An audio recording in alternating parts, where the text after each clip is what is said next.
अस्सलाम वालेकुम स्टूडेंट्स। आज के वीडियो में हम डिस्कस करने वाले हैं चैप्टर नंबर 12 की रिव्यू एक्सरसाइज। जिस चैप्टर के हमने सारे थ्योरम्स जो हैं वो पहले डिस्कस कर लिए, तो इसकी रिव्यू जो है बहुत इंपॉर्टेंट है। यहाँ से अक्सर औकात एक शॉर्ट क्वेश्चन जो है वो पेपर में आ जाता होता है। तो चलिए स्टार्ट करते हैं। देखिए क्वेश्चन नंबर 2 जो है, पहला क्वेश्चन जो है वो ट्रू फॉल्स वाला, स्टूडेंट्स आप उसे खुद से अटेम्प्ट कर सकते हैं क्योंकि सारी वही बातें हैं, वही स्टेटमेंट्स हैं जो हमने थ्योरम में पढ़ ली। तो अगर फिर भी आपको किसी स्टेटमेंट की समझ नहीं आ रही तो आप कमेंट सेक्शन में जाके पूछिए। क्वेश्चन नंबर 2 का पहला पार्ट, इसमें देखिए स्टूडेंट्स उसने क्या किया, आपको ए बी एक लाइन सेगमेंट दिया, इसका राइट बाइसेक्टर आपको दिया सी डी, और ये बी को उसने क्यू से ज्वाइन किया, ए को क्यू से। क्यू जो है इस राइट बाइसेक्टर के ऊपर एक पॉइंट है। उसने आपसे पूछा क्या कहते हैं, बताओ ओ ए कितना है। ओ ए सॉरी, ये पॉइंट जो है आपके पास ये क्यू ही है, यहाँ पे ओ है, ठीक है।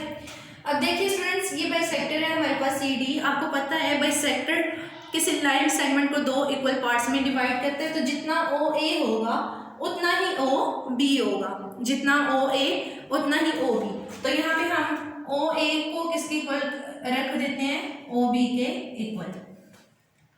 उसके बाद क्यू जो है इस राइट बाइसेक्टर पे पॉइंट है, तो आपको पता है कोई भी पॉइंट जो राइट बाइसेक्टर के ऊपर होता है उसका लाइन सेगमेंट के एंड पॉइंट से डिस्टेंस सेम होता है। जितना डिस्टेंस यहाँ से है उतना ही डिस्टेंस यहाँ से है, तो जितना फिर बी क्यू होगा उतना ही ए क्यू होगा।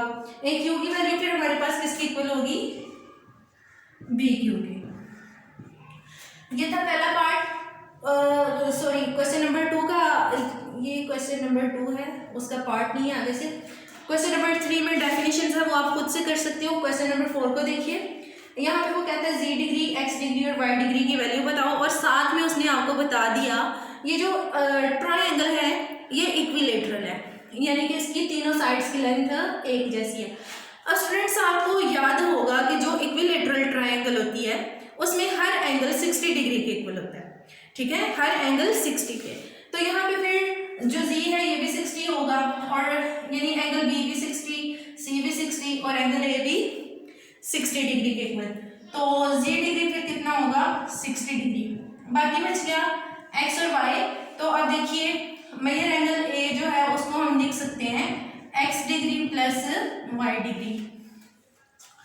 अब एक्स डिग्री और वाई डिग्री दोनों इक्वल भी हैं क्योंकि ए डी बी सी का बाइसेक्टर है, या फिर आप यूँ कह लें कि एंगल ए का बाइसेक्टर है। तो जब ये एंगल ए का बाइसेक्टर है तो जो एंगल यहाँ पे बनेगा वही एंगल यहाँ पे, ये दोनों एंगल इक्वल है आपस में। स्टूडेंट्स याद रखिएगा ये ए डी जो है वो एंगल ए का बाइसेक्टर है। तो एक्स और वाई दोनों इक्वल हैं और ए 60 के इक्वल है। तो देखिए वो कौन से दोनों वैल्यूज हैं जिन्हें ऐड करो तो 60 आए और वो हों दोनों सेम वैल्यूज हों। स्टूडेंट्स हमारे पास वो वैल्यू है 30 डिग्री, 30 और 30 60, और एम भी दोनों सेम, तो इसलिए एक्स भी 30 होगा और वाई भी 30।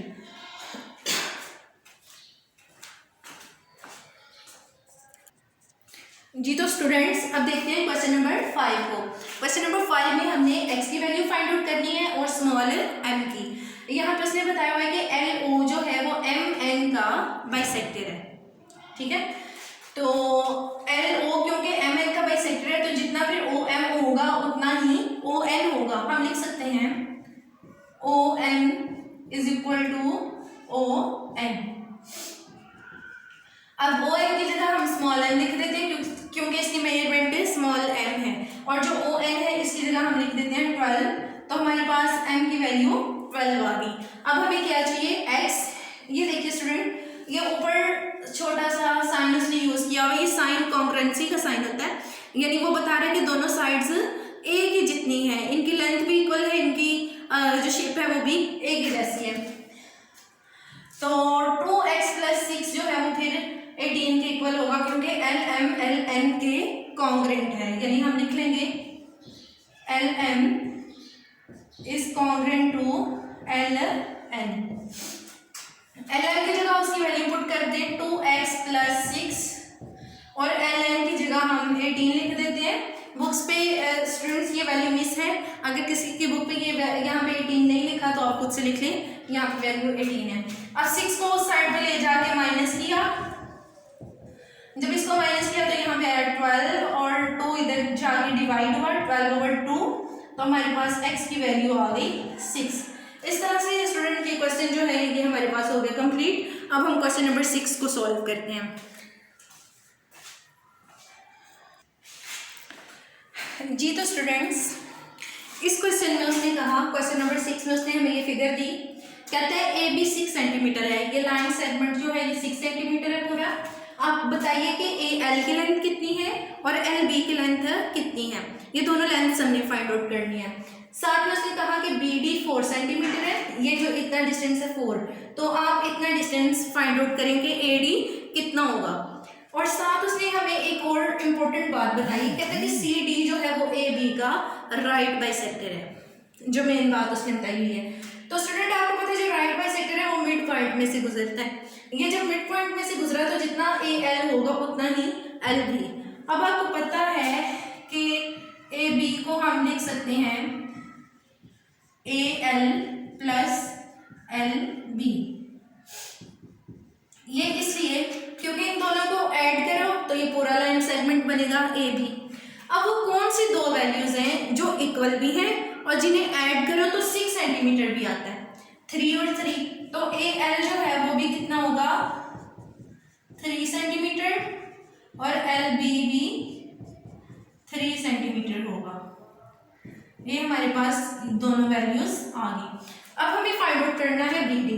स्टूडेंट्स हमने थ्योरम में पढ़ा था कि किसी लाइन सेगमेंट के राइट बाइसेक्टर पे जो पॉइंट होता है उसका डिस्टेंस दोनों एंड पॉइंट से सेम होता है, तो जितना फिर बी डी होगा उतना ही ए डी होगा, क्योंकि डी राइट बाइसेक्टर पे पॉइंट है।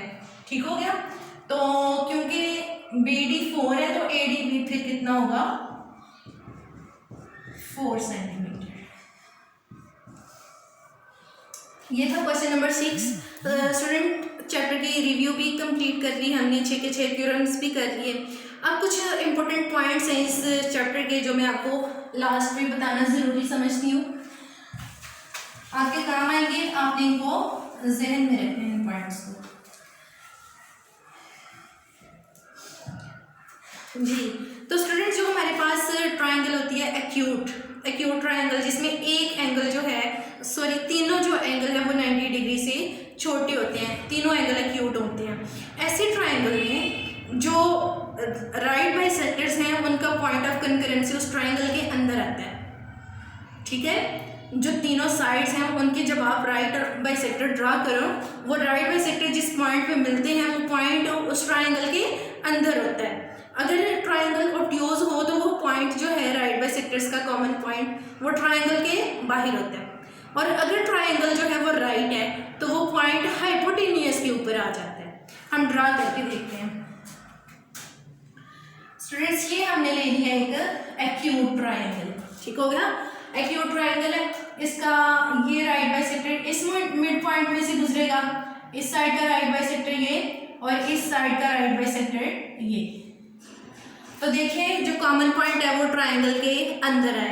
अब हम ऑब्ट्यूज ट्रायंगल ड्रा करते हैं। ये हमने एक एक्यूट ट्रायंगल बना लिया, यहाँ पे बनने वाला एंगल एक्यूट है। अब इसका राइट बाइसेक्टर आप लो तो ये इस तरह से होगा, मिड पॉइंट में से पास करेगा, इसका जो राइट बाइसेक्टर है वो भी मिड पॉइंट में से पास करेगा, और इसका जो राइट बाइसेक्टर है वो भी इस तरह से मिड पॉइंट में से पास करेगा। तो देखिए जो कॉमन पॉइंट आया तीनों का वो ट्रायंगल के बाहर आ गया। ठीक हो गया। अब उसके बाद हम लेते हैं राइट ट्रायंगल। राइट ट्रायंगल में क्या होगा, एक एंगल 90 डिग्री का होगा, ये हमने स्टूडेंट्स राइट ट्रायंगल बना ली। ठीक है, तो इस ट्रायंगल में अब हम बाइसेक्टर्स इसकी तीनों साइड पे ड्रा करते हैं। ये देखिए एक राइट बाइसेक्टर ये हो गया, इसका राइट बाइसेक्टर ये हो गया, और इस साइड का जो राइट बाइसेक्टर है ये। स्टूडेंट क्योंकि हमने जो ज्योमेट्री बॉक्स है उसको हमने यूज़ नहीं किया, मैं हाथ से ड्रा कर रही हूँ। ठीक है, तो इस वजह से ये पॉइंट जो है एग्जैक्टली हाइपोटेनियस के ऊपर नहीं आ रहा। जब आप उसे कंपास से ड्रा करोगे ना कंपास स्केल और प्रोटेक्टर वगैरह को यूज़ करके। तो ये पॉइंट जो है ये एग्जैक्टली हाइपोटेन्यूज के ऊपर आता है।